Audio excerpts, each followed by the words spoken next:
आउज़ुबिल्लाहिमिनश्शैतानिर्रजीम बिस्मिल्लाहिर्रहमानिर्रहीम। अस्सलाम वालेकुम। आज हम करने जा रहे हैं फ्यूचर परफेक्ट टेंस। आगे बढ़ने से पहले चैनल को लाइक, शेयर और सब्सक्राइब करें ताकि आपको तमाम लेक्चर्स की अपडेट्स मिलती रहें। फ्यूचर परफेक्ट टेंस की तरफ। फ्यूचर परफेक्ट टेंस करने के लिए सबसे पहला स्टेप है हमारा आइडेंटिफिकेशन। सेंटेंस हमारे पास मौजूद है, हेडमास्टर स्कूल में दाखिल हो चुका होगा। अब इस सेंटेंस के एंड पे होगा, होगी, होंगे ये फ्यूचर की पहचान है और चुका, चुके, चुकी परफेक्ट की पहचान है। हमने प्रेजेंट में टेंसेस में भी, पास्ट टेंसेस में भी, सब टेंसेस में हमने इसी तरह से आइडेंटिफाई किया था कि जो लास्ट वाला हमारा वर्ड होता है वो हमारे ज़माने की पहचान होती है और जो उससे पहले वर्ड गिवन होता है जैसे चुका, चुके, चुकी, रहा, रहे, रही, ता, ते, ती, ये हमारी टेंस की यानी परफेक्ट है, इंडेफिनिट है या कॉन्टीन्यूस है, इन चीज़ों की पहचान होती है। अब ये हमारे परफेक्ट की पहचान है। हेडमास्टर स्कूल में दाखिल हो चुका होगा। आइडेंटिफिकेशन कंप्लीट करने के बाद कि ये फ्यूचर परफेक्ट टेंस है, हमने इसका हेल्पिंग वर्ब और फॉर्म ऑफ वर्ब देख लेने हैं। फ्यूचर परफेक्ट टेंस में टेंसेस टेबल के अकॉर्डिंग हेल्पिंग वर्ब यूज़ होता है विल हैव, शैल हैव।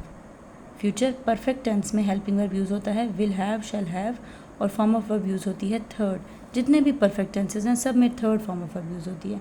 तो हम अपनी आइडेंटिफिकेशन इन स्टेप 1 में तीनों चीज़ें कंप्लीट कर लेंगे। स्टेप 1 हमारा कंप्लीट हो गया है। Future perfect will have, shall have और third form of verb use होती है। इसके बाद हम बढ़ते हैं स्टेप 2 की तरफ। स्टेप 2 में फार्मूला हमने लिखना है। फार्मूला हमने एंटर कर दिया। अब हमने इसी सेंटेंस को इंग्लिश में ट्रांसलेट करने के लिए सबसे पहले सब्जेक्ट आइडेंटिफाई करना है। सब्जेक्ट मैंने आपको पहले भी बताया था कि जो हमारे उर्दू वाले जुमले होते हैं उन जुमलों में जो फर्स्ट वर्ड होता है मोस्टली आप कह लें कि 70 to 80% वो वर्ड ही हमारे सब्जेक्ट होते हैं। चांसेस होते हैं 20 to 25% कि ये जो वर्ड्स हैं सब्जेक्ट उर्दू वाले ये इंग्लिश में इस्तेमाल ना हो रहे हों सब्जेक्ट के तौर पे, जो फर्स्ट वर्ड है वो एज अ सब्जेक्ट इस्तेमाल ना हो रहा हो। लेकिन उसके अलावा जो हमारे 70 to 80% हैं वो चांसेस यही होते हैं कि जो हमारा यहाँ पे फर्स्ट वर्ड दिया हुआ है वो सब्जेक्ट है, वो इंग्लिश में भी हमारे पास सब्जेक्ट ही होगा। तो हेडमास्टर स्कूल में दाखिल हो चुका होगा तो हेडमास्टर हमारे पास फर्स्ट वर्ड सब्जेक्ट होगा यहाँ पे। और अगर आप कॉन्सेप्ट के अकॉर्डिंग देखें तो सब्जेक्ट वो वर्ड होता है जो काम करने वाला होता है। तो इस सब्जेक्ट में, इस सेंटेंस में कौन है जो स्कूल में दाखिल हो रहा है? हेडमास्टर। काम कौन कर रहा है? हेडमास्टर। तो हेडमास्टर क्या होगा? सब्जेक्ट। अब यहाँ पर हम इसको एंटर कर देते हैं अपने फार्मूला में। द हेडमास्टर, हेल्पिंग वर्ब हमने यूज़ करना है। हेल्पिंग वर्ब हमारे पास दो हैं, विल हैव और शैल हैव। हमने पहले भी जो हमने फ्यूचर इंडेफिनिट और फ्यूचर कॉन्टिन्यूट के टेंसेस किए थे उसमें हमने इस चीज़ को डिस्कस किया था कि जो विल हेल्पिंग वर्ब है वो यूज़ होता है, शैल यूज़ होता है आई और वी के साथ और उसके अलावा हम बाकी सब के साथ विल यूज़ करते हैं। तो यहाँ पर भी दी हेडमास्टर, इसके साथ हम क्या इस्तेमाल करेंगे? विल इस्तेमाल करेंगे क्योंकि आई और वी के साथ हमने शैल यूज़ करना है, बाकी सब के साथ विल यूज़ होगा। तो यहाँ पे विल वाला हेल्पिंग वर्ब आएगा, विल हैव हेल्पिंग वर्ब में। हेल्पिंग वर्ब लगा दिया हमने यहाँ पे। अब नेक्स्ट है हमारा form of verb. Form of verb हमने लगानी है थर्ड, लेकिन पहले हमें वर्ब का पता होना चाहिए। तो इस सेंटेंस में हेडमास्टर स्कूल में दाखिल हो चुका होगा। अब इसमें काम कौन सा हो रहा है, वर्ब कौन सा है? तो दाखिल होना इसमें काम है कि वो दाखिल हो रहा है स्कूल में। तो दाखिल होने की इंग्लिश होती है एंटर। तो एंटर की हमने थर्ड फॉर्म लगाएंगे तो आएगा एंटर्ड, क्योंकि हमने फॉर्म ऑफ वर्ब यूज़ करनी है थर्ड फॉर्म। तो एंटर की थर्ड फॉर्म होगी एंटर्ड। फॉर्म ऑफ वर्ब भी यूज़ हो गई थर्ड। अब उसके बाद नेक्स्ट है ऑब्जेक्ट। ऐसी चीज़ जिसके साथ काम हो रहा हो वो क्या कहलाती है? ऑब्जेक्ट कहलाती है। हेडमास्टर स्कूल में दाखिल हो चुका होगा। अब हेडमास्टर हो गया हमारा सब्जेक्ट, वो काम करने वाला है, काम हो रहा है दाखिल होना, वो भी हो गया। अब उसके बाद ऐसी कौन सी चीज़ है जिसमें दाखिल हो रहा है? वो स्कूल। तो यहाँ पे हम यहाँ लिख देंगे हम स्कूल ऑब्जेक्ट में। तो ये हमारा पॉजिटिव सेंटेंस कन्वर्ट हो गया है, the headmaster will have entered the school.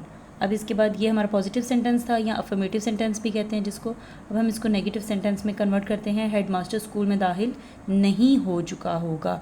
Urdu में नहीं लग जाएगा और इंग्लिश में जब हम ट्रांसलेट करेंगे तो नॉट लगाएंगे। तो ये नेगेटिव में चेंज हो गया है। हमने विल हैव हमारा हेल्पिंग वर्ब था, और इससे पहले जब हमने कॉन्टीन्यूस किए थे टेंसेस उसमें हमने विल बी और शैल बी यूज़ किया था। उसमें मैंने आपको बताया था कि जब दो वर्ड्स का हेल्पिंग वर्ब यूज़ होता है तो हम उन दोनों के दरमियान में नॉट लगाते हैं। अब यहाँ पे भी हमारा दो वर्ड का हेल्पिंग वर्ब है विल हैव और शैल हैव, तो जब हमने नॉट लगाना है तो हमने इन दोनों के दरमियान में नॉट यूज़ करना है। The head master will not have entered the school, the master will not have entered the school. अब इसके बाद इंटरोगेटिव सेंटेंस बनाते हैं, सवालिया जुमला। उसमें उर्दू में सेंटेंस बनेगा क्या हेडमास्टर स्कूल में दाखिल हो चुका होगा, उर्दू में क्या इस्तेमाल हो जाएगा। ठीक है, तो अब हमने यहाँ पर इंटरोगेटिव सेंटेंस में कन्वर्ट करना है, तो हम हेल्पिंग वर्ब को सेंटेंस के स्टार्ट में ले आएंगे। इंटरोगेटिव सेंटेंस हमारा कन्वर्ट हो गया है will the headmaster have entered the school. अब यहाँ पर हमने हेल्पिंग वर्ब को सेंटेंस के स्टार्ट में ले आए। दो वर्ड्स का हेल्पिंग वर्ब होगा तो हमने सिर्फ फर्स्ट वर्ड को स्टार्ट में लेकर आना है।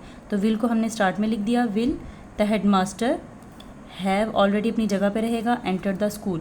तो यह हमारा इंटरोगेटिव सेंटेंस कंप्लीट हो गया। अब हम आते हैं नेगेटिव इंटरोगेटिव की तरफ। क्या हेडमास्टर स्कूल में दाखिल नहीं हो चुका होगा, इंटरोगेटिव भी होगा और नेगेटिव भी होगा। क्या लग जाएगा स्टार्ट में, क्या हेडमास्टर स्कूल में दाखिल नहीं हो चुका होगा, तो ये हो जाएगा नेगेटिव इंटरोगेटिव। क्या भी लग गया और नहीं भी लग गया। अब इसको कन्वर्ट करते हैं इंग्लिश में। नेगेटिव इंटरोगेटिव में कन्वर्ट करने के लिए हमने विल को स्टार्ट में रखा, द हेडमास्टर नॉट हमने लगाया था दोनों हेल्पिंग वर्ब के दरमियान में, और हमने फर्स्ट वाला हेल्पिंग वर्ब स्टार्ट में लेकर गए, तो नॉट जहाँ पर था उसी जगह पर और हैव भी जहाँ पर था अपने उसी जगह पर रहेगा। Will the master not have entered the school. उसी तरह से हमने थर्ड फॉर्म नेगेटिव इंटरोगेटिव तीनों में हमने यूज़ की है। ठीक है, थर्ड फॉर्म कोई चीज़ रिवर्स नहीं होगी, कोई चीज़ चेंज नहीं होगी, सिर्फ हमने हेल्पिंग वर्ब को सेंटेंस के स्टार्ट में लगाया और दी का यूज़ किया है। यहाँ पर हमारी ये सेंटेंसेस कंप्लीट हो जाते हैं, लेकिन प्रैक्टिस ज़रूरी है, तो प्रैक्टिस सेंटेंसेस की तरफ जाते हैं जी। तो ये हमारे प्रैक्टिस सेंटेंसेस हैं। वो दरवाजे को ताला लगा चुका होगा, तो इसमें दरवाजे को ताला लगाने के लिए ताला लगाना बेसिकली काम होगा, तो वर्ब के तौर पे आप ताला लगाना लॉक का वर्ड यूज़ करेंगे। ठीक है, तुम नहा चुके हो गए। ये सेंटेंस मैंने यहाँ पे इस वजह से ऐड किया है कि आपको मैं एक चीज़ के बारे में गाइड कर सकूँ कि कुछ चीज़ें ऐसी हैं कि उनमें हम वर्ब के लिए साथ में टेक का वर्ड यूज़ करते हैं।